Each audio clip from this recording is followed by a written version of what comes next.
ಭಾರತದ ಹೆಮ್ಮೆಯ ಸೈನ್ಯದ ಸರ್ಜಿಕಲ್ ಸ್ಟ್ರೈಕ್, ಏರ್ ಸ್ಟ್ರೈಕ್ ಅನ್ನು ತನ್ನ ಪ್ರಚಾರಕ್ಕೆ ಬಳಸಿ ಸೈನ್ಯದ ಇಮೇಜ್ ಹಾಳು ಮಾಡಿದ ನಿಮಗೆ ಅಧಿಕಾರ ಕೊಡಬೇಕೆ ಮೋದಿ ಸರ್? ನೋಟ್ ಬ್ಯಾನ್ ಮಾಡಿ ದೇಶದ ಜನಸಾಮಾನ್ಯರ ಬದುಕನ್ನೇ ಅಪಾಯಕ್ಕೆ ತಳ್ಳಿದ್ದಕ್ಕೆ ನಿಮ್ಮನ್ನು ಗೆಲ್ಲಿಸಬೇಕಾ ಮೋದಿ ಸರ್? 36,000 ಕೋಟಿಗೂ ಅಧಿಕ ರಫೇಲ್ ಡೀಲ್ ಹಗರಣವಾಗುವ ಮಟ್ಟಕ್ಕೆ ಹೋಗಿದೆ. ಆಯುಷ್ಮಾನ್ ಭಾರತ್ ಎಂಬ ಜೀವವಿಲ್ಲದ ಯೋಜನೆಯಿಂದ ಜನರ ಆರೋಗ್ಯಕ್ಕೆ ಕಿಂಚಿತ್ತಾದರೂ ನೆರವಾಗುತ್ತಿದ್ದ ಆರೋಗ್ಯಶ್ರೀ, ಯಶಸ್ವಿನಿ ಇತ್ಯಾದಿಗಳನ್ನು ರದ್ದು ಮಾಡಿದ್ರಿ. ನಂಬಿಕಸ್ಥ ಸಿಬಿಐ, ಇಡಿಯನ್ನು ದುರ್ಬಳಕೆ ಮಾಡಿದ್ರಿ. ಮಂದಿರ ಮಾಂಸದ ಹೆಸರಿನಲ್ಲಿ ಹಿಂದೂ ಮುಸಲ್ಮಾನರ ನಡುವೆ ಕಂದಕ ನಿರ್ಮಿಸಿದ್ರಿ. ಹಿಂದಿನ ಸರ್ಕಾರದ ಸಾಲ ತೀರಿಸಿದ್ದೇನೆ ಎಂದು ಸುಳ್ಳನ್ನು ಹೇಳಿ 82 ಲಕ್ಷ ಕೋಟಿ ಸಾಲ ಮಾಡಿದ್ರಿ. ಜನಸಾಮಾನ್ಯರನ್ನು ಜಿಎಸ್ಟಿ ಮೂಲಕ ಸುಲಿಗೆ ಮಾಡಿದ್ದಲ್ಲದೆ ಸಣ್ಣ ಪುಟ್ಟ ಕೈಗಾರಿಕೆಗಳನ್ನು ನಾಶ ಮಾಡಿದ್ರಿ. 100 ದಿನದಲ್ಲಿ ಸ್ವಿಸ್ ಬ್ಯಾಂಕಿಂದ ಕಪ್ಪು ಹಣ ತರ್ತೀನಿ, ಎಲ್ಲರ ಅಕೌಂಟ್ಗೆ 15 ಲಕ್ಷ ಹಣ ಹಾಕ್ತೀನಿ ಎಂದವರು ಸಾವಿರ ಕೋಟಿ ಲೂಟಿ ಮಾಡಿ ದೇಶ ಬಿಡಲು ನೆರವಾದ್ರಿ.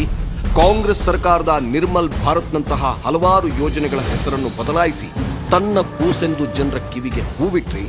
ಬುಲೆಟ್ ಟ್ರೈನ್ ಅಂತ ರೈಲ್ ಬಿಟ್ರಿ.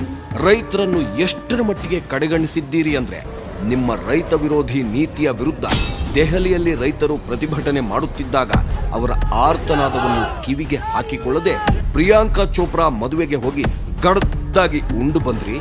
56 ಇಂಚಿನ ಎದೆ ನವಾಜ್ ಶರೀಫ್ ಮನೆಯಲ್ಲಿ ಬಿರಿಯಾನಿ ತಿಂದು ಮೂತಿ ಒರೆಸ್ಕೊಂಡಾಗಲೇ ಸುಳ್ಳಾಯಿತು. ಪಶ್ಚಿಮ ಬಂಗಾಳದಲ್ಲಿ ಬಿಜೆಪಿಯ ನಾಯಕಿಯೊಬ್ಬಳು ಮಕ್ಕಳ ಕಳ್ಳತನ ಮಾಫಿಯಾದಲ್ಲಿ ತನ್ನ ಕಬಂಧ ಬಾಹು ಚಾಚಿದ್ರೆ ಬೇಟಿ ಬಚಾವೋ ಬೇಟಿ ಪಡಾವೋ ಎಂದ ನಿಮ್ಮ ಸರ್ಕಾರವೇ ಆಡಳಿತದಲ್ಲಿರುವ ಉತ್ತರ ಪ್ರದೇಶದ ಬಿಜೆಪಿ ಶಾಸಕನೇ 17 ವರ್ಷದ ಬಾಲಕಿಯನ್ನು ಅತ್ಯಾಚಾರ ಮಾಡಿ ನಿಮ್ಮನ್ನು ಬೆತ್ತಲುಗೊಳಿಸಿದ್ರು. ನಿಮಗೆ ನಾಚಿಕೆ ಆಗಲಿಲ್ವೇ?